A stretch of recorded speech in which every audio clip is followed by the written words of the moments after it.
बच्चों, let's read the question. The question is saying the best way to identify a cell as either prokaryotic or eukaryotic is to determine whether option A it came from a single celled or multicellular organism, B it has a nucleus, C it has a plasma membrane, D it has cytosol. तो आइए देखते हैं हम इसका की concept. तो अगर हम बात करें इसके की कंसेप्ट की, तो it will be the basic difference between eukaryotic and prokaryotic cells. तो अगर हम बात करें यूकैरियोटिक और प्रोकैरियोटिक में डिफरेंसेस, तो क्या होता है कि एक तरफ हम लिखते हैं प्रोकैरियोटिक सेल और दूसरी तरफ है यूकैरियोटिक सेल. तो अब अगर हम बात करें आगे, तो जो प्रोकैरियोटिक सेल है, सबसे पहला इसमें क्या होता है कि इसमें जो न्यूक्लियस होता है इट विल बी एब्सेंट, ये न्यूक्लियर एब्सेंट रहेगा. दूसरा क्या है कि अगर सेल वॉल अगर प्रेजेंट है तो वो सेल वॉल किसका बना हुआ रहेगा, वो बना रहेगा म्यूरामिक एसिड का.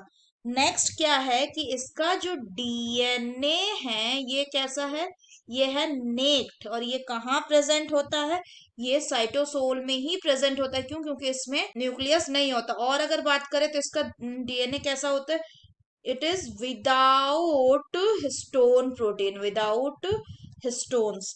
अगर फर्दर हम बात करें तो इनमें क्या नहीं होता, इनमें मेम्ब्रेन बाउंड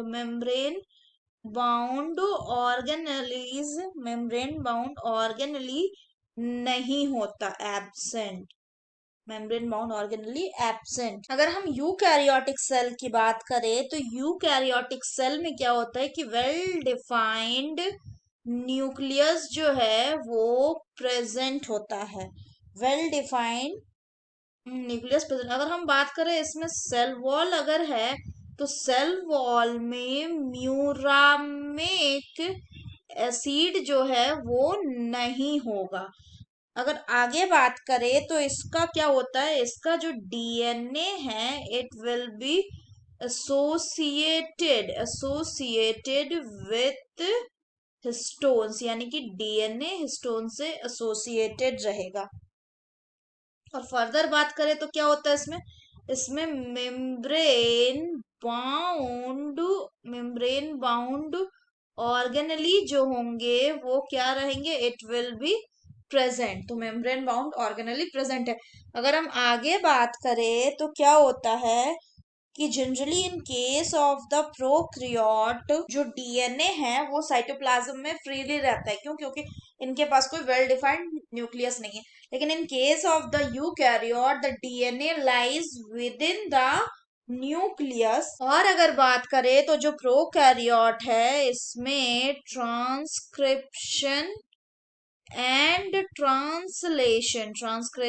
ट्रांसलेशन दोनों कहाँ होगी, दोनों होगी आपके साइटोप्लाज्म में, क्योंकि कोई वेल डिफाइंड न्यूक्लियस नहीं है.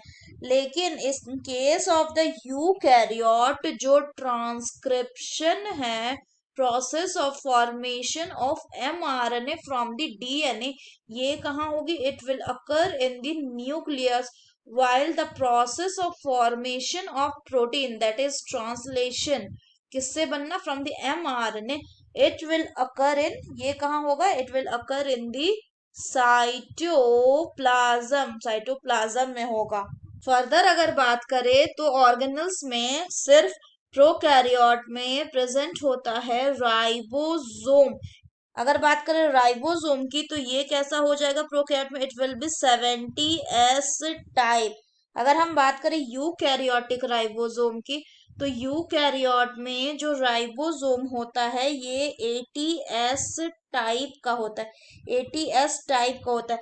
हालांकि जो प्लास्टिड्स है एंड माइटोकॉन्ड्रिया है, प्लास्टिड्स एंड माइटोकॉन्ड्रिया है, इसमें जो राइबोसोम होता है वो कैसा होता है, वो होता है 70S in case of eukaryotes. तो ये हो गए कुछ प्रोकैरियोट और यूकैरियोट्स में डिफरेंसेस। अगर हम क्वेश्चन की अब बात करें तो क्वेश्चन बोल रहा है the best way to identify a cell as either prokaryotic or eukaryotic is to determine whether the correct option will be option B that it has a nucleus. क्यों? अगर हम बात करें तो न्यूक्लियस जो है वो प्रोकैरियोटिक सेल में एब्सेंट होता है, जबकि यूकैरियोटिक सेल में जो न्यूक्लियस है वो प्रेजेंट होता है। अगर बात करें बाकी ऑप्शंस की तो it came from a single celled और मल्टी सेलुलर ऑर्गेनिज्म, तो ये नहीं है उसका आइडेंटिफाइंग फीचर, क्योंकि बहुत सारे ऐसे यूकैरियोट्स हैं जो क्या है, जो यूनिसेलुलर यूकैरियोट्स। अगर एग्जांपल की बात करें तो एग्जांपल में आ जाएगा ईस्ट। सिमिलरली अगर बात करें प्लाज्मा मेम्ब्रेन की, तो प्लाज्मा मेम्ब्रेन हो सकता है दोनों में, प्रोकैरियोट में भी और यूकैरियोट में भी। अगर बात करें साइटोसॉल की, तो साइटोसॉल भी दोनों में प्रेजेंट होता है, प्रोकैरियोट में भी और यूकैरियोट में भी। So that's all for the question बच्चों, hope you understood it well, best of luck.